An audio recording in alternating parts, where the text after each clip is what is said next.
मुळातच आता समजा पुणे पिंपरी चिंचवडचा आपण विचार केला तर पुढच्या काळामध्ये 2,500 बसेस या इलेक्ट्रिक बसेस किंवा नॉन कन्व्हेन्शनल फ्युएलच्या बसेस या टप्प्याटप्प्याने तिथे घेण्याचा आपला प्रयत्न आहे, जेणेकरून पब्लिक ट्रान्सपोर्ट हा पूर्णपणे मेट्रो आणि बसेसच्या माध्यमातून क्लीन असला पाहिजे।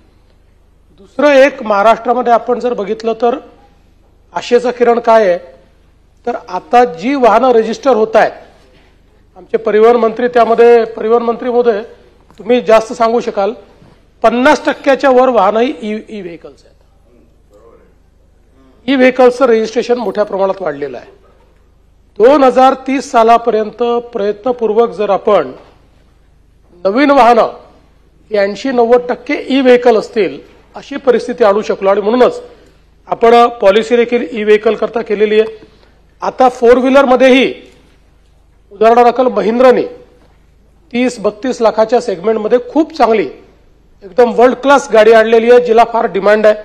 म्हणजे असं मागच्या काळामध्ये सुमो मग स्कॉर्पिओ यांनी मार्केट स्टॉर्म केलं, तशा प्रकारचं मार्केट स्टॉर्म ही करू शकते।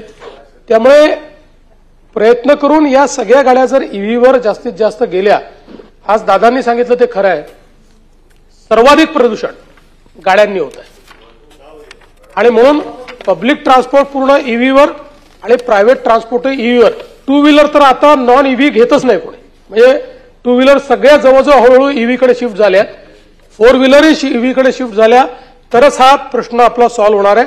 आणि त्या दृष्टीने राज्यांनी अनेक योजना देखील तयार केलेल्या आहेत।